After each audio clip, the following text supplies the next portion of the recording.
The only time I found myself being capable of fluently talking about this topic is when I'm literally just doing something random or I'm just talking to myself, and the amount of times I've tried to film this video, it just hasn't worked out because I know I just can't sit down and talk in front of the camera and fluently speak when I need to. Like, I need to just be distracted doing something else. So yeah, I'm just gonna be doing my makeup and getting ready and chatting with you guys. And hopefully this one makes the cut because I really do want to upload this video. There's never going to be a right time for it.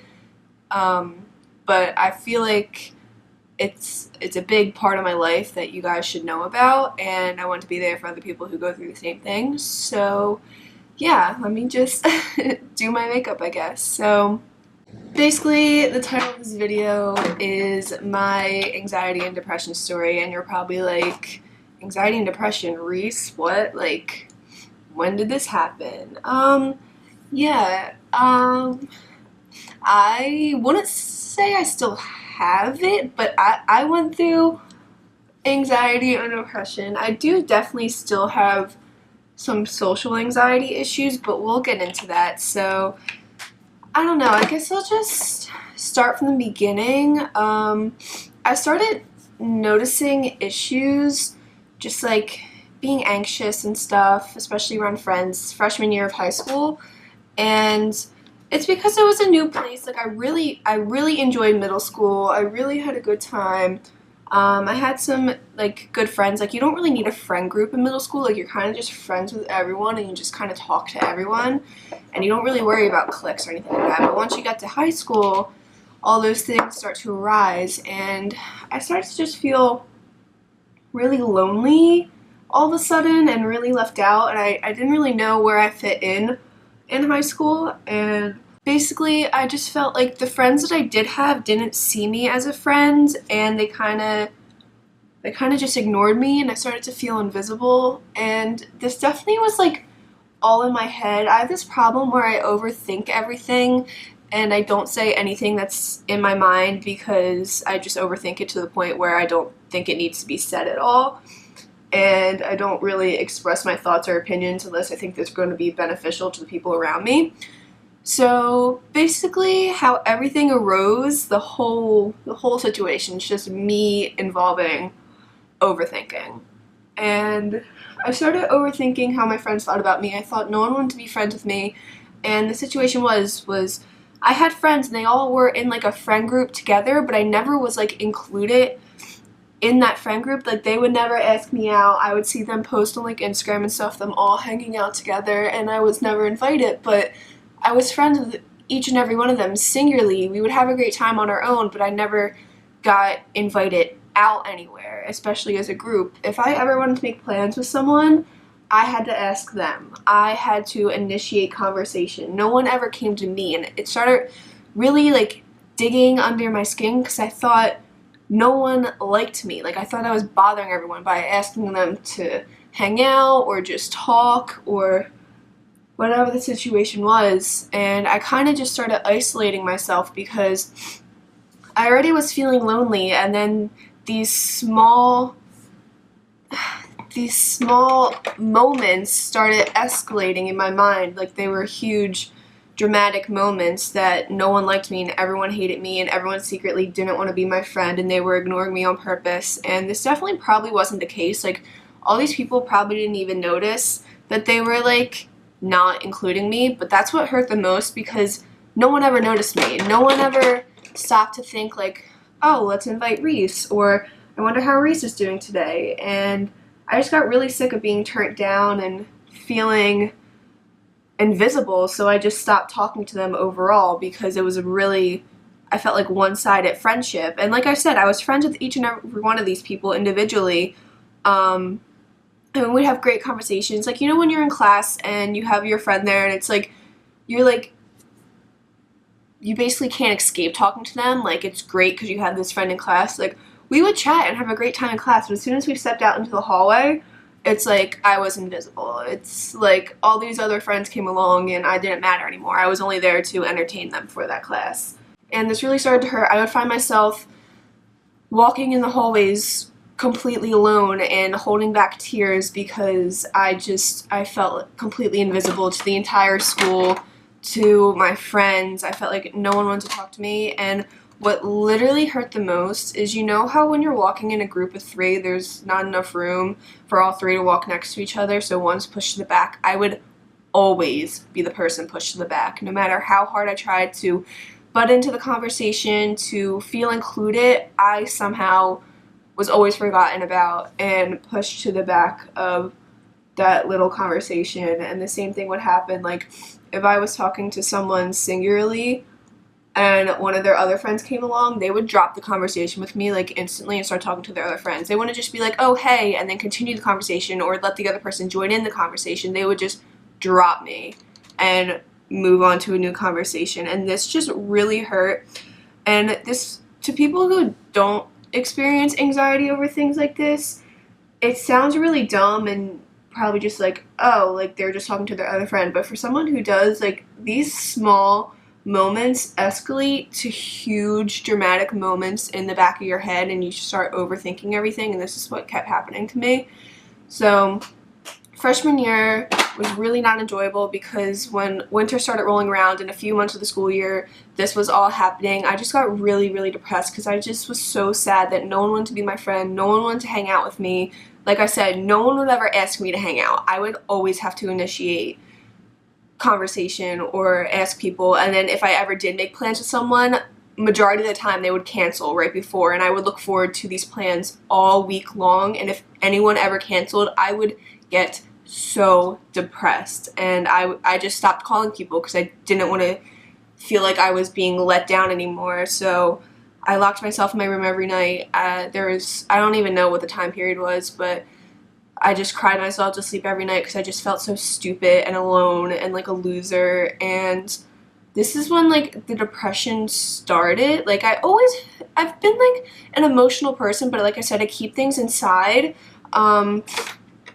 So, like, no one ever sees my emotions. I have like I have a really stone face when I walk in school. Like, I probably look like a bitch, and a lot of people have said that to me, but it's really just like I keep everything inside. I don't want to burden people with my emotions. So I felt like I just had no one to talk to about this besides my mom, and there's only so many things you can tell your mom before it gets old and she can't help you anymore.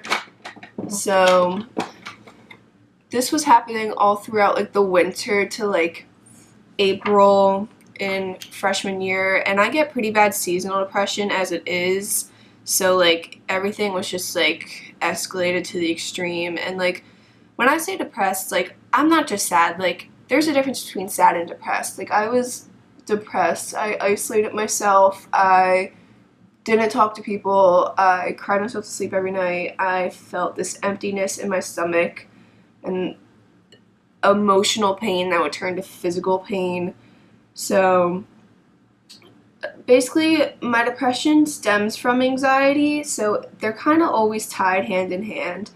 And yeah, I just remember freshman year being literal hell. Like, I don't remember much except for those emotions because that's all I felt. All I could think about 24/7 was me being alone and a loser and nobody liked me. And I no doubt did it to myself. Like, I no doubt isolated myself, and I had no emotions that I showed, so probably no one wanted to approach me, but it's what happens when you're stuck in your own mind. And moving on to like sophomore year, I literally cannot remember one thing from sophomore year. I think I just completely blocked that out of my mind. Like, I'm not even kidding. I can't remember anything. I have a friend who we weren't friends before, but we're friends now, and she said we were in the same math class and we like worked on projects together and stuff, and I'm like I don't remember. Like, I don't remember anything from sophomore year. But moving on to junior year. Junior year, my god. Junior year was one of the worst years ever. Depression and anxiety. Just ever, period. Basically, like, I get pretty bad seasonal depression. I get bad seasonal depression. So the start of school year is always good because by the end of the summer, you're kind of just bored and you want to go back to school. And I, like, Like, I like school, I do. I just don't like the social setting of it because I don't know, I have anxiety around a lot of people, and especially a lot of people I don't know, because my school is pretty big, so I really don't know a lot of people. And so the first, like, month or two, like, are good. Like, I like buying school supplies, I do like school, I like the fresh start, and then the anxiety rolls around and the depression rolls around, and it gets pretty bad. So at this point, I actually did have a pretty good group of friends. Like, we were in good standing, we would hang out a lot, and I just started to get sad out of nowhere, like sad, deep sadness, and I couldn't understand why, because I had a good group of friends. I'm in a good standing in my family. I don't have many money issues. Like, I'm just an average person, so I was getting angry that I was so sad, and I'm like, Reese, you're being ridiculous. There's no reason for you to be sad. You have a perfectly fine life.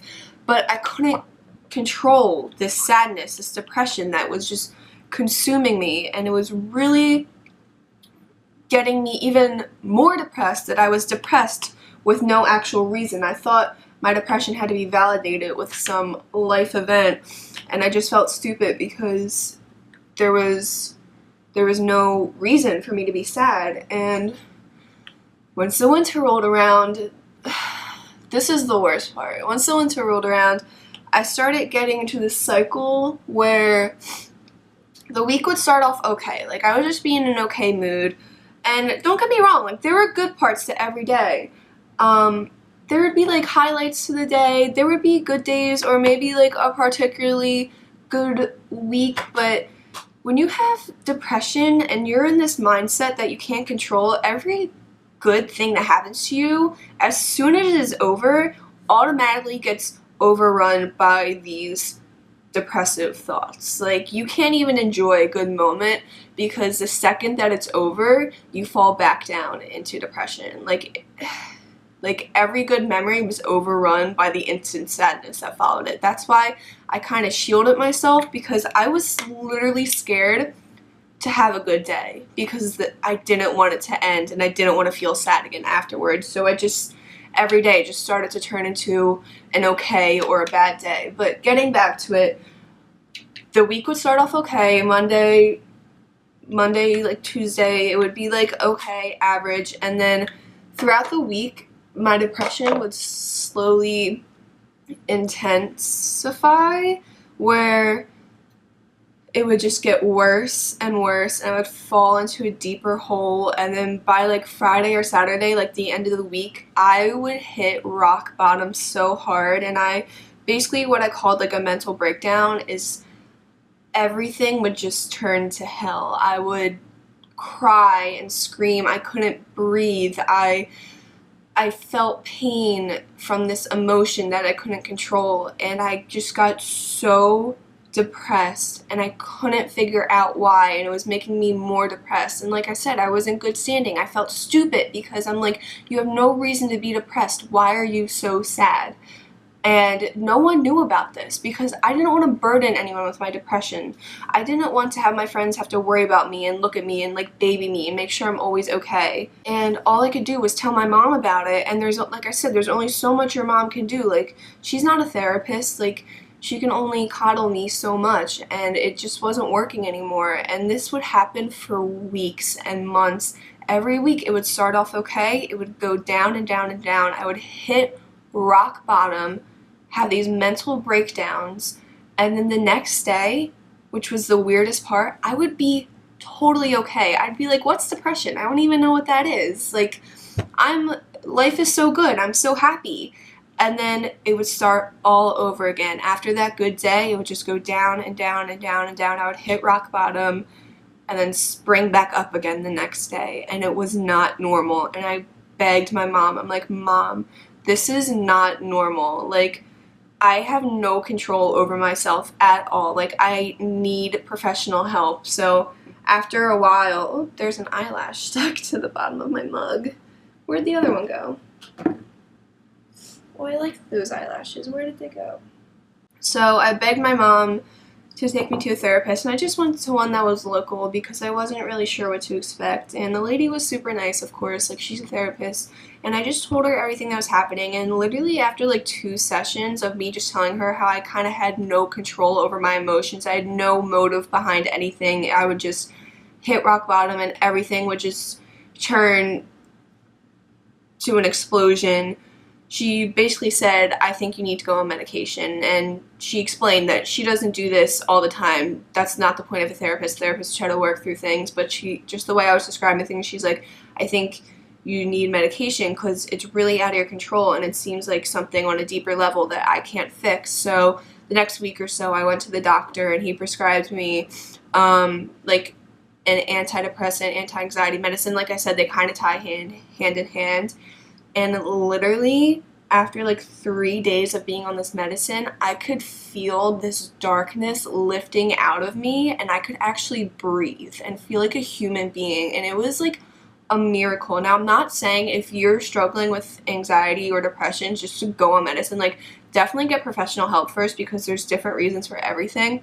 And basically, it's like, it's a different version of like Lexapro, and what I discovered is literally my depression was actually out of my control. It had to do with the neurotransmitters in my brain were out of balance. It's the serotonin in your brain which controls your mood and your like anxiety and whether you're happy or not, and they were just out of whack, and it was nothing I could control. And this just gave me so much relief because I didn't feel like a crazy person. I actually had a reason behind it. It was out of my control. Like, I could do nothing about it. And after I went on this medicine, it literally has, like I said, like a darkness lifted out of me. And going with this darkness before, like, that's how I felt all the time. I felt like there was a dark being inside of me that was just controlling me to be sad. Like, I could feel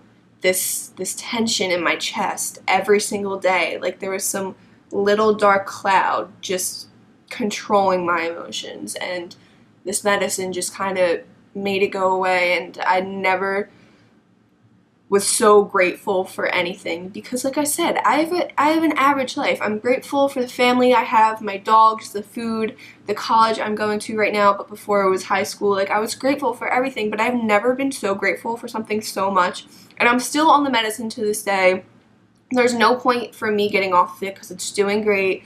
I take it every day. So yeah, I don't get depression or anything like I did before. I do have some like social anxiety still, but that's just like a personal thing. That's not like based on the medicine. Like, I just never have liked big crowds or like meeting a lot of new people. I just get like socially anxious, but it's really not that bad. Like, I cope with it.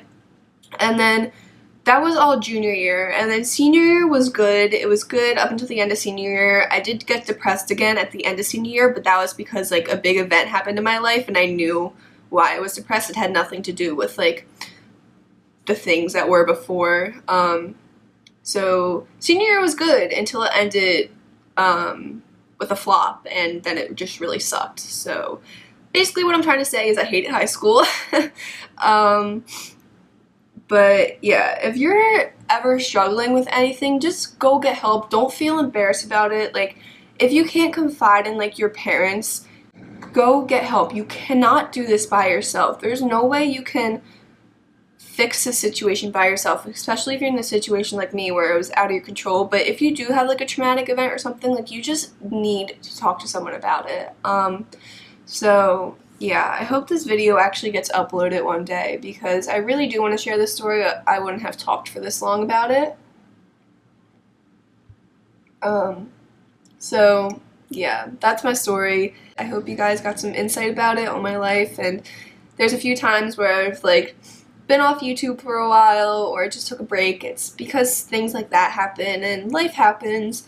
Looking back on it now, of course I wouldn't have liked it to happen to me, but I embrace it. It's brought me to where I am now. It's helped me figure out who I am and how to control myself. So yeah, I hope you guys have a wonderful day. I'm just gonna finish enjoying my coffee and doing my makeup because I just stopped doing it. And yeah, bye.